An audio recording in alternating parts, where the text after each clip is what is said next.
সকালবেলায় একটাই প্রত্যেক দিনের চিন্তা যে কি হেলদি খাবার, প্রোটিন রিচ খাবার বাচ্চাকে দিতে পারি। তো প্রত্যেক দিন একই চিন্তা করতে করতে আজকে একটা নতুন খাবার নিয়ে এসে গেলাম আপনাদের সবার সামনে। ঝামেলা ছাড়া, বেশি ঝামেলা নেই। এবারে দেখুন, আপনারা যদি মনে করেন প্রত্যেকটা জিনিসেই ঝামেলা, ওই সিম্পল একটার খাবারই দেবেন, তাহলে তো ঝামেলা লাগবেই। আমার মনে হয় এগুলো ঝামেলা ফ্রি, 5-10 মিনিটে হয়ে যাবে, খুব বেশি হলে 15 মিনিট লাগবে আপনার রান্না করতে। সবার আগে একটু যদি আগের দিন রাত্রে জোগাড় করে রাখেন তাহলে আরও ইজি হয়ে যাবে। আমি জোগাড়ের কিছু করিনি, আপনাদের সাথে একটা protein rich healthy lunch box recipe আপনাদের সাথে শেয়ার করে দিচ্ছি। কিছু না, গাজর নিলাম, গাজরকে ভালো করে ঘষে নিয়েছি, একটু আদা ঘষে নিলাম, একটু পেঁয়াজ ঘষে নিচ্ছি আমার ঘরে যেগুলো আছে। আপনারা চাইলে এখানে একটু ধনেপাতা কুচিও দিতে পারেন, আর একটু স্প্রিং অনিয়নের স্টেমসও দিতে পারেন। ধনেপাতা কুচির জায়গায় ধনেপাতার ডাঁটটাও শুধু ভালো করে মিহি করে কুচি করে দিতে পারেন।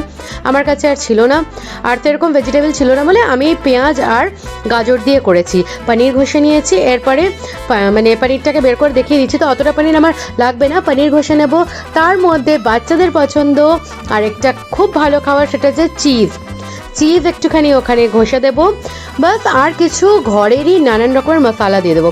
চিজ ঘষার আগে একটুখানি ভালো করে তেল লাগিয়ে নিলাম যেটার মধ্যে ঘষবো, তাহলে চিজ বেশিটা চিজ না ওয়েস্ট হয় না, মানে ওখানে লেগে থাকে না, সব চলে যায় আরামে। এরপর একটুখানি ব্ল্যাক পেপার পাউডার দিলাম। আপনাদের বাচ্চা যদি পছন্দ করে ওই চিলিজ, তো আপনি কাশ্মীরি মির্চ বা গ্রিন চিলি দিতে পারেন।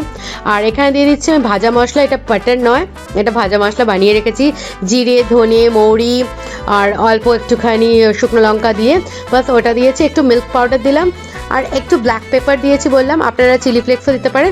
হাতে একটুখানি তেল নয়, ঘি গ্রেস করে নিলাম, এবারে মেখে নিচ্ছি। আপনারা যদি মনে হয় যে না এটা হবে না বাইন্ডিং, তো একটু পাউরুটির টুকরো বা ব্রেড ক্রাম্বস দিতে পারেন, বাইন্ডিং হয়ে যাবে। এবার ছাতু, বেসন যেমন ইচ্ছা। আমার মনে হলে এটা ইজিলি বাইন্ড হয়ে যাবে, যেহেতু পনির আছে। সুন্দর করে বাইন্ড করে নিচ্ছি। আর একটা ভালো জিনিস এটার মধ্যে অ্যাড করব, সেটা হচ্ছে ক্যালসিয়াম রিচ খাবার, সেটা হচ্ছে সাদা তেলটা কিরকম দেবো, এখানে ঘি ব্রাশ করে নিচ্ছি, হাতেও একটু গ্রিস করে নিয়েছি ঘি। এরপরে ওই যে হাতের মধ্যে দিয়ে এক একটা চেটোতে দিয়ে ওপর থেকে একটু তিল দিয়ে দিলাম, তিল দিয়ে এবারে সুন্দর করে উল্টে পাল্টে ভেজে নেবো, ওপর থেকে তিল দিয়ে তিল হচ্ছে ক্যালসিয়ামের প্রচুর পরিমাণে ক্যালসিয়াম থাকে, তো তিলটা দিতে পারেন, খুব ভালো। হোয়াইট সেসাম সিডস আমি দিয়ে দিচ্ছি এটার উপরে, টিকির উপরে। তো আজকের এই হেলদি প্রোটিন রিচ টিকিটা কার ভালো লাগছে আর দেখে কার কার লোভ লাগছে তারা কিন্তু জানাবেন, আমাকে জানাতে ভুলবেন না, অবশ্যই জানাবেন। আর হ্যাঁ, গ্যাসটা কিন্তু লো ফ্লেমে রাখবেন, যাতে ভেতর থেকে ওটা কুকড হয় আর সুন্দর করে আপনি এপিট ওপিট করে যাতে করে দেন। প্রিয়াংশুর টিফিন রেডি হয়ে গেছে, টিফিন বক্সটা আমি রেডি করে নিচ্ছি। এবারে অনেকে এটা লাঞ্চ বক্স বলেন, কারণ স্কুলে লাঞ্চ বক্স বলা হয়, তো সেই কারণে এই যে আমি ওকে 4টা দেবো না, 2টো মিডিয়াম সাইজ, যেটা বড় আর একটা ছোট দিয়ে দিয়েছি। প্রিয়াংশুর তো লাঞ্চ বক্স রেডি, আপনারা ট্রাই করবেন আর কমেন্ট করবেন কেমন লাগলো আজকের রেসিপিটা। টাটা।